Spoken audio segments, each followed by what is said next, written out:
ये वीडियो जो घर की कंस्ट्रक्शन कर रहे हैं उनके लिए भी इंपॉर्टेंट है और जो कर चुके हैं उनके लिए भी इंपॉर्टेंट है। सबसे पहले ये होता है जो काली मिट्टी होती है, जहां जिसकी बेरिंग कैपेसिटी अच्छी नहीं है, जिस मिट्टी जो बैठ जाती है, जिसमें पत्थर ज्यादा नहीं है, वहां पे अगर हमें घर बनाना होता है तो हमें कौन सी फुटिंग देंगे कि घर में क्रैक्स नहीं आएंगे। मतलब ऐसी कौन सी फुटिंग दे कि घर में क्रैक्स नहीं आए। और अगर घर बना लिया है और आपके घर में क्रैक्स आ रहे हैं, उनका रीजन क्या है, उनको सही कैसे करना है वो पता चलेगा। और दूसरी मंजिल अगर बना रहे हो, अगर आप चाहते हो कि खर्चा ज्यादा ना हो, कॉलम पहली मंजिल में आपने नहीं दिए हैं, दूसरी मंजिल आपको बनानी है और खर्चा ज्यादा ना हो, तो कैसे हम सेकंड स्टोरी बना सकते हैं बिना कॉलम के, क्या चीजों का ध्यान रखना पड़ेगा, वो इस वीडियो में पता चलेगा। तो मतलब फुल ऑन वीडियो है, हाउस कंस्ट्रक्शन की एक सीरीज का पार्ट है जिसमें काफी चीजें सीखने वाले हो। सिविल इंजीनियर भी सीखेंगे और जो घर की कंस्ट्रक्शन करवाने वो भी सीखेंगे। तो पूरी वीडियो देखना, काफी नॉलेज लेके जाओगे, मैं गारंटी से लिख के देता हूं। फुटिंग की डेप्थ कितनी सेफ रहेगी आपको डालने में, और दूसरी कौन सी मिट्टी सही है, कितनी डेप्थ तक आपको खुदाई करनी है, फिर फुटिंग करनी है, उसकी फाउंडेशन बनानी है, क्लियर वाइज मैंने बताया है। 6 जोन होते हैं हमारे, उसमें कौन से जोन में आपको फुटिंग डालनी चाहिए कि आपके क्रैक्स नहीं आएंगे। सामने आप देख रहे हो ये सेटलमेंट क्रैक्स है। कौन से होते हैं सेटलमेंट क्रैक? नीचे मिट्टी बैठ जाए अगर, तो हमारे ऐसे क्रैक्स होते हैं, नीचे धीरे से नीचे स्टार्ट होंगे, बड़े बड़े ऊपर पहुंच जाएंगे। तो ये अगर आपको इग्नोर करने तो आपको ये वीडियो देखनी पड़ेगी, जिससे आपको पता चलेगा कि अगर हम यहाँ पे फुटिंग बनाए गए, क्योंकि फुटिंग का साइज जितना भी रख लो, सरिये जितना भी रख लो, अगर आपने फुटिंग सही जगह नहीं बनाई ना, तो तब तो वो बैठेगी, और अगर बैठ गई तो क्रैक्स आने के चांसेस काफ़ी ज़्यादा है। तो सामने देखो एक रिपोर्ट तैयार की है आप लोगों के लिए, पूरी ये बनाई हुई है। इसमें देखो मैंने क्या किया है, जोन 4, जोन 5, 6, 4, 3, 2, 1, मतलब सब जोन बताए हैं। इसमें मैं आपको क्लियर करूंगा कि कौन से जोन में आपको घर बनाना है, फिर बाद में मैं आपको बताता भी हूँ कि मिनिमम आपको कितनी डेप्थ रखनी है फाउंडेशन की कि कोई ज़्यादा खतरा नहीं होगा उसमें। तो सबसे पहले क्या है, जोन आप देख रहे हो 6 है। जो जोन 6 कौन सा हो गया ये मैं आपको क्लियर करता हूँ। एक पूरा मैंने इस पर रिपोर्ट बनाई है जो आपके काफ़ी काम आने वाली है, कंप्लीट वीडियो देखना। तो देखो है क्या, सामने आप देख रहे हो जोन 6। जोन 6 कौन सा हो गया? देखो जोन 6 वो हो गया जिसमें हमारी कोई भी फिलिंग हुई है सैंड की, जहाँ काली मिट्टी है उधर, जहाँ लाल मिट्टी है, जहाँ कोई भी सॉइल ऐसी है जिसमें एक भी पत्थर नहीं है। तो ऐसे में कभी भी आपको घर नहीं बनाना है। ये इसमें 0 चांसेस हैं आपके घर टिकने के, उसमें क्रैक आएंगे, उसमें घर कमज़ोर बनेगा। तो कभी भी ऊपर मतलब ऊपर कितना, 1 फुट से 2 फुट में कभी भी घर आपको नहीं बनाना है। 1 से 2 फुट में हमेशा क्या होता है, पानी से मिट्टी आई होगी, जहाँ वहाँ काली मिट्टी होगी, जहाँ वहाँ मिट्टी किसी ने डंप की होगी। फिर नीचे आते हैं जोन 5। जोन 5 कौन सा हो गया, जिसमें क्या होगा, पत्थर कितना होते हैं, जो साइज़ रहता है उनका 20 mm का, 10 mm, छोटे छोटे पत्थर होते हैं। मतलब उनका मास अगर हम कैलकुलेट करें, जो हमने टेस्ट से, मैं जो बता रहा हूँ आपको, रिपोर्ट बनाई है, सामने आप ड्राइंग में भी देख रहे हो जहाँ मैंने पेंसिल है मेरी अभी। तो मतलब थोड़े बहुत पत्थर होंगे, बाकी मिट्टी होगी। तो वो जगह भी थोड़ी सेफ नहीं होती है, उसमें भी रिस्क होता है। वो जोन आपको कहाँ से दिखेगा, 1.5 फीट से 3.5 फीट, 2.5 फीट तक आपको ये जोन दिखेगा। कहाँ? जहाँ पे मतलब अगर हम mm में बात करें तो आपको 400 से 500 mm तक ऐसा जोन मिलेगा, जोन 5। तो उसमें कभी भी आपको घर नहीं बनाना है। फिर अगर हम बात करें नीचे जोन 4 की, जो एक ठीक जोन है, जिसे मैं बोल सकता हूँ कि इतना ज़्यादा रिस्की नहीं रहता, सेफ रहता है, लेकिन डिपेंड करता है कि सॉइल कौन सी है। सॉइल अगर ब्लैक कॉटन सॉइल है, जहाँ लाल मिट्टी है, तो उसमें जोन 4 भी सेफ नहीं है मेरे ख्याल में। तो जोन 4 अगर मैं आपको क्लियर करूँ कि जोन 4 होता क्या है, उसमें क्या होता है जोन 4 में कि 50 से 80% उसमें पत्थर दिखते हैं आपको, और जो साइज़ होता है पत्थर का 20 से 60 mm का पत्थर आपको उसमें दिखने लग पड़ता है। मतलब आपको देखने में ही लग जाएगा कि इस मिट्टी में ज़्यादा पत्थर है। तो उसमें क्या होता है, वो हाईली कॉम्पैक्ट पैक्ड मिट्टी होती है। उसमें क्या होता है, जब बारिश वगैरह पड़ती है, पानी होते हैं, जो भी बीच में वॉइड्स होते हैं ना, वो ख़त्म हो जाते हैं, नीचे पत्थर होते हैं। तो एक हार्ड स्टार्टर नीचे बन गया होता है, जैसे ड्राइंग में आप देख रहे हो, एक मतलब रफ थोड़ी बहुत मिट्टी होगी ऊपर, बाकी नीचे पत्थर आपको दिखने में लगेगा। और कभी कभी क्या होता है, इस जगह को पहचानने के तरीके क्या है, बड़ा सा पत्थर आ जाता है, बाकी आपने मिट्टी निकाली, बड़ा सा पत्थर आया, उसको तोड़ना पड़ सकता है। तो ऐसी जो सॉइल होती है ना, वहाँ आप कर सकते हैं। वो आपको मिलेंगी 3 से 4 फीट पे। कहाँ पे? जो जगह अच्छी होगी, जहाँ काली मिट्टी, जहाँ पानी होता है, जहाँ लाल मिट्टी होगी, वहाँ पे आपको 3 से 4 फुट पे कभी भी फुटिंग नहीं बनानी है। मैं आगे बताता हूँ। अगर एक चीज़ और मैं आपको ऐड करूँगा, अगर जिसको चाहिए कि काली मिट्टी में कौन सी फुटिंग सही रहेगी, कैसे बनाएंगे, कमेंट करो, मैं उस पर वीडियो ले आऊँगा, कोई दिक्कत नहीं है। लेकिन आज ये वीडियो जोन 3 अगर हम बात करते हैं तो जोन 3 एक सेफ जोन है। अगर आपकी काली मिट्टी भी है जहाँ वो लाल मिट्टी भी है तो जोन 3 जो हो गया उसमें क्या होगा, वहाँ आपका हार्ड स्टार्टा तो नहीं आएगा, मतलब काली मिट्टी में तो पत्थर दिखना मुश्किल ही है, लेकिन वहाँ क्या होता है कि स्टार्टा अच्छा आ गया होता है, वहाँ पानी पहुँचने में टाइम लगता है और रोज़ मतलब पानी नीचे एक मॉइस्चर फ्री थोड़ी एरिया दिखता है। तो वहाँ पे अगर हम प्रॉपर वे से अच्छी फुटिंग देंगे तो सेटलमेंट के चांसेस काफ़ी ज़्यादा कम हो जाते हैं। लेकिन अगर जहाँ पे जगह अच्छी है, मतलब कोई दिक्कत नहीं है, पत्थर प्रॉपर है, जैसे जोन 4 की बात की, तो वहाँ आपको कितना 3 से 4 फीट, मैंने आपको बोला 3 से 4 फीट, मतलब मिनिमम 4 फीट पे आपको देनी है। बाकी आपको 5 से 6 फीट पे हमेशा फुटिंग रखनी है।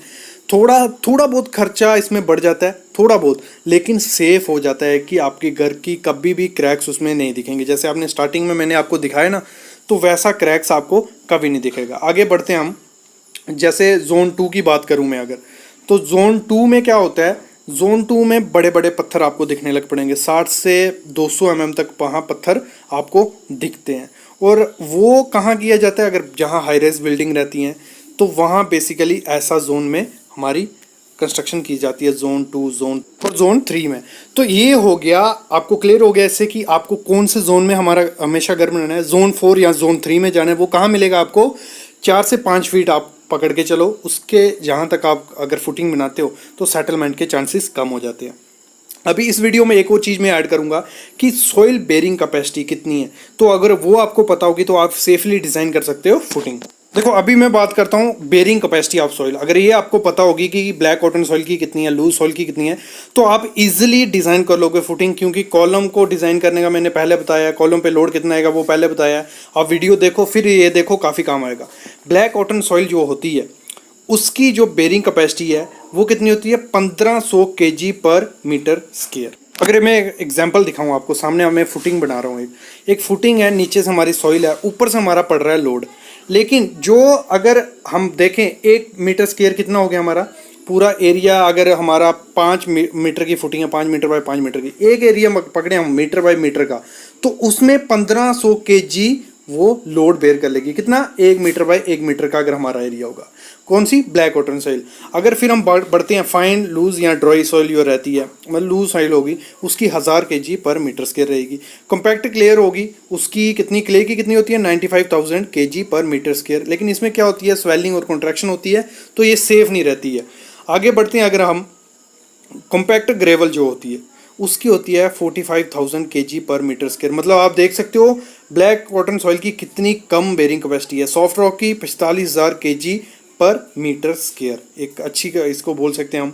तभी मैंने जो आपको बताया कि जोन 3 और 4 में कौन सी हमें मिलता है, सॉफ्ट रॉक मिलता है, तो उसमें सेफ होती है। लेकिन कितनी, 45,000 kg पर मीटर स्क्वायर उसमें मिल रही है। लेकिन क्ले आप देख रहे हो काफ़ी उसकी कैपेसिटी है, लेकिन उसमें एक दिक्कत रहती है कॉन्ट्रैक्शन और उसकी एक्सपेंशन की। आगे बढ़ते हैं, अभी हम मीडियम जो क्ले रहती है उसकी रहती है 25,000 kg पर मीटर स्क्वायर।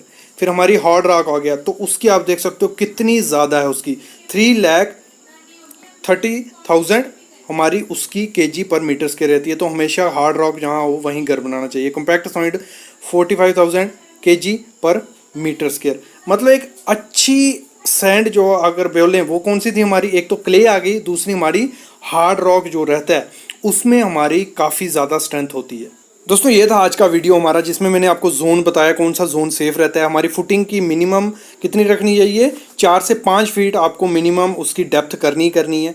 बाकी आपको बेरिंग कैपेसिटी पता होनी चाहिए। देखो ब्लैक कॉटन सॉइल की कितनी कम बेरिंग कैपेसिटी है, तो हमेशा जहाँ हार्ड रॉक हो, जहाँ जोन 3-4 हो, वहाँ आपको घर बनाना चाहिए। कि जब हम घर बना लेते हैं तो हर घर में एक समस्या जरूर देखी जाती है, वो है क्रैक्स। मतलब हर जगह कोई भी घर होगा, ऐसा घर कोई नहीं है जिसमें क्रैक ना दिखे। तो क्रैक के आने का रीज़न क्या होता है, उसको हम सही कैसे कर सकते हैं, और बेसिक अगर आप प्रिकॉशंस लोगे तो क्रैक कैसे आप रोक सकते हो, वो सब मैं आज आपको बताने वाला हूँ। सामने अभी आप क्रैक देख रहे हो, काफ़ी किस्म के क्रैक होते हैं। आपने देखा होगा वर्टिकल भी होते हैं, लंबे होते हैं, हॉरिजॉन्टल होते हैं, मतलब ऐसे लंबाई में, और ऐसे डायगोनल टाइप। ये क्रैक क्यों आते हैं, इसका क्या रीज़न है, वो सब आज मैं आपको क्लियर करूंगा।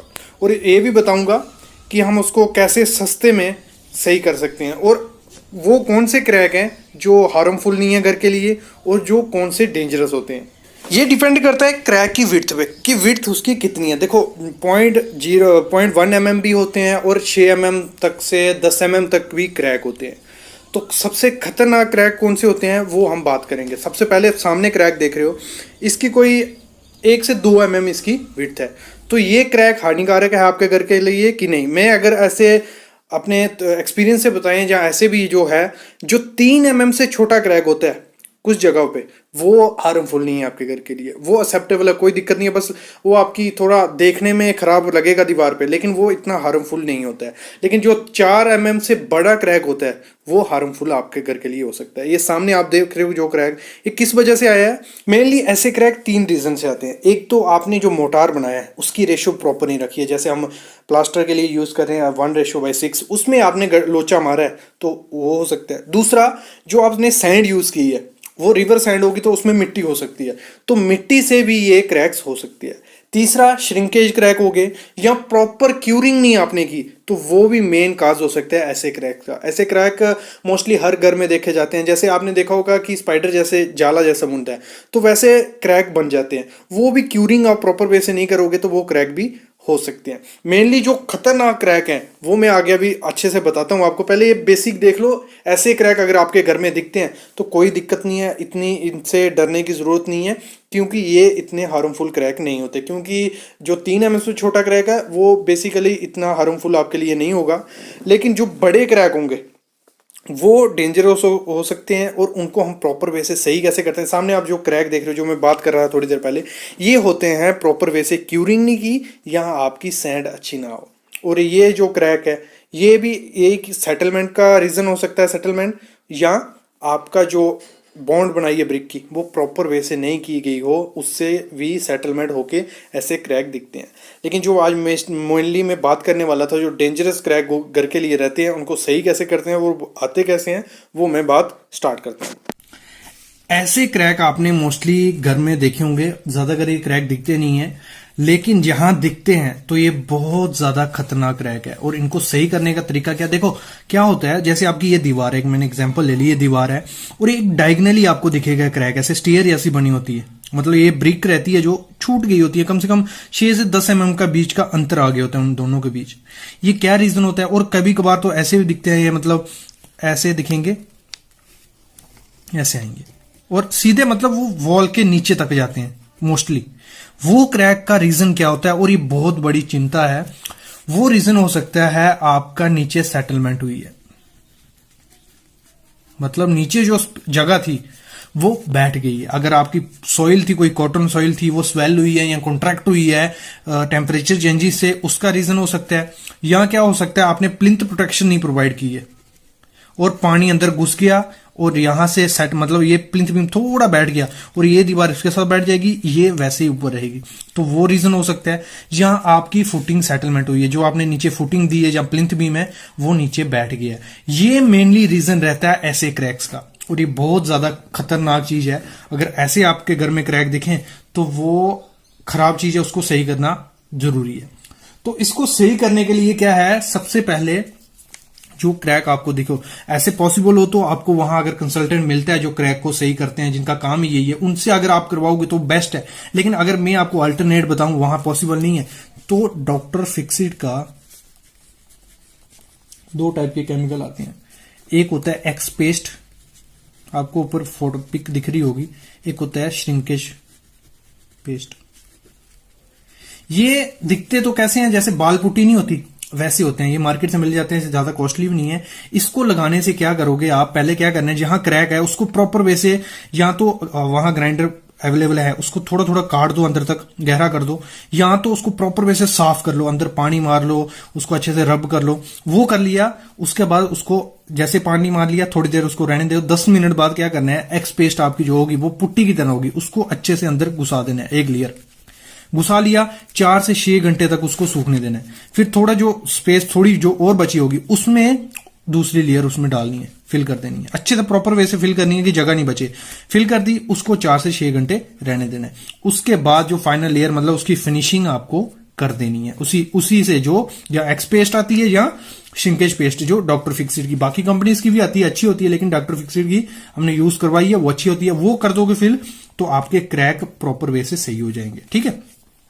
और दूसरे टाइप के जो क्रैक देखे जाते हैं, क्या होता है, ये कॉलम आ गया आपका और ये दीवार आ गई, बीच में दोनों के जॉइंट में क्रैक देखने को मिलता है। जैसे प्लास्टर हो जाता है या अभी दीवार हुई है तो क्रैक दिखना शुरू हो जाता है। तो ये तो क्रैक नॉर्मल है, इसको अवॉइड कर सकते हैं। मैं वीडियो डाली थी कि कॉलम और ब्रिक साथ साथ में करोगे, उससे भी हो सकता है। प्रॉपर वे से अगर आप मोटार लगा के करोगे या हाकिंग करके करोगे तब भी हो सकता है। लेकिन जब अब ये हो गया तो इसको सही कैसे करेंगे, एक वायर मैश आती है, जैसे मुर्गा जाली जिसे बोलते हैं, ऐसे दोनों तरफ 3-3 इंच चढ़ा देनी है। ये मुर्गा जाली ऐसे जो आपने देखी होगी सबने, वो मार्केट में आपको मिल जाएगी, दोनों तरफ चढ़ा लेनी है। उसके बाद इसके ऊपर प्लास्टर करना है, तो आपको ये क्रैक्स नहीं दिखेंगे, ठीक है। और एक और क्रैक आपको दिखते हैं, जैसे विंडो है, विंडो से ऐसे ऐसे क्रैक निकले होते हैं।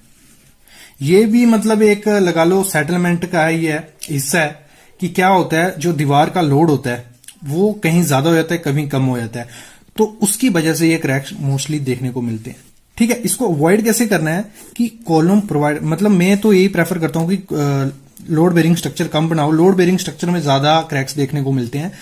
तो कॉलम जब आपने प्रोवाइड किए होंगे तो जो लोड होगा वो कॉलम पे जाएगा, दीवार पे नहीं जाएगा। जहां कटआउट होगा आपका, जहां विंडो होगी, वहां ये क्रैक, ऐसे क्रैक देखने को कम मिलते हैं।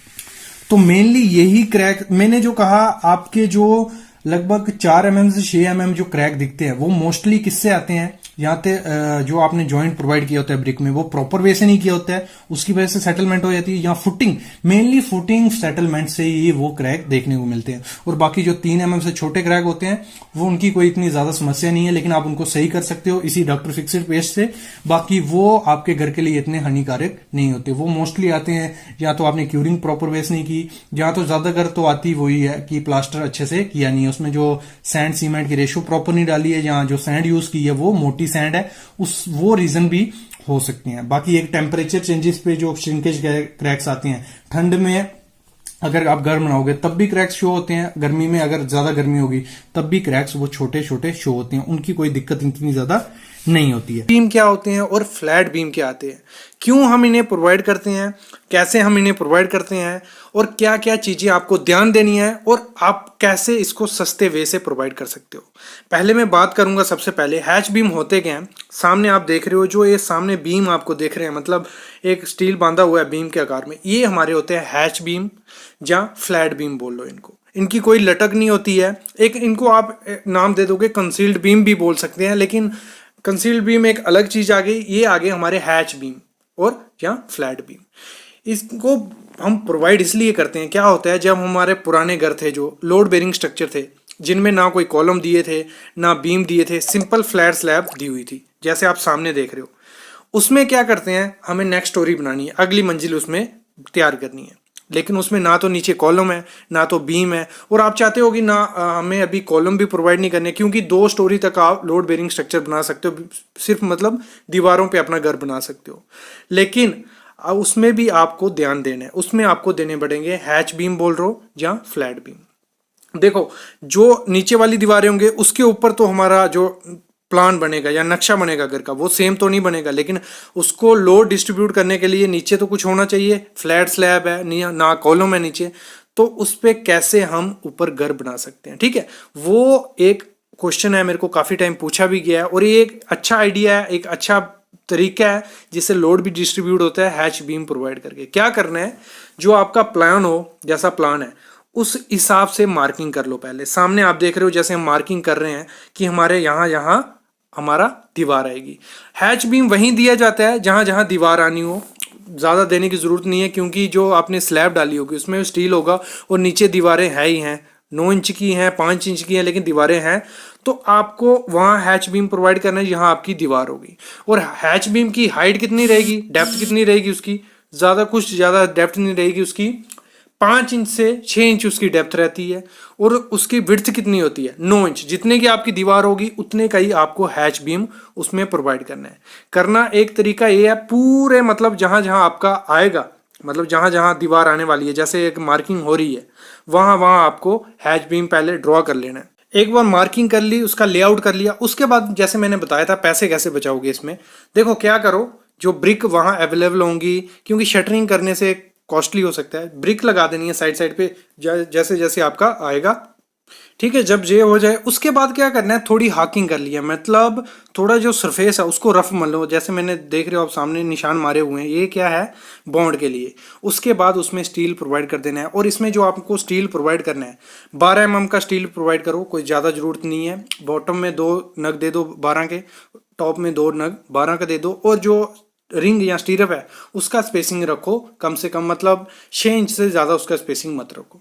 ये हो गया एक बार। और ये ध्यान रखना, ये हमेशा कॉन्टिन्यूस होने चाहिए, मतलब तोड़ तोड़ के मत करना। जहां अगर जरूरत नहीं है, आ रहा है, कॉन्टिन्यूस कर दो, लेकिन तोड़ तोड़ के उसको नहीं करना होता है। जब एक बार ये हो गया, मतलब आपने स्टील वगैरह बांध दिया, उसके बाद इसमें थोड़ा नीरू से नीचे कर लो, उसके बाद आपको इसको कंक्रीट कर देना है। और जो कंक्रीट इसको यूज़ करना है वो मिनिमम M30 ग्रेड का कंक्रीट इसमें यूज़ करना ही करना है। मतलब आपके 1 MQ के माल में 8 बोरी सीमेंट होना ही होना चाहिए, क्योंकि इसमें थोड़ी स्ट्रेंथ नीड है, क्योंकि सब लोड जो भी दीवारें इसके ऊपर बनेंगी सब इस पे आने वाली हैं। और 7 दिन इसको क्यूरिंग करना है लगातार, आपको पानी इसमें आपको मारते रहना है कि एक बार स्ट्रेंथ पकड़े, और 7 दिन के बाद ही इसके ऊपर आपको ब्रिक वर्क स्टार्ट करना है। ध्यान रखना, मतलब जैसे आपका पहले दिन खत्म हो दूसरे दिन इस पे ब्रिक वर्क नहीं करना है। ये था प्रोसेस हैच बीम को प्रोवाइड करने का। हमेशा ध्यान देना, कभी भी बिना हैच बीम के ऊपर की स्टोरी नहीं बनाना। अगर कॉलम वगैरह है, बीम दिया, फिर आप जो करना है जैसे प्रोसेस रहता है वैसे करते हैं, उसके बाद ऐसे दीवारें आएंगी, और जो हैच बीम की 6 इंच होगा उसमें कैंकरा वैंकरा डाल के उसको प्रॉपर फ्लोरिंग उसमें कर दी जाती है। गाइस, अगर वीडियो पसंद आई होगी जरूर लाइक करना, और प्लीज़ चैनल को सब्सक्राइब करो। आपको ऐसे ही अच्छी वीडियोस देते रहूँगा। कुछ आपकी डिमांड है तो आप कमेंट करो, वैसी वीडियो मैं आपके लिए जरूर लाऊंगा। Thank you guys.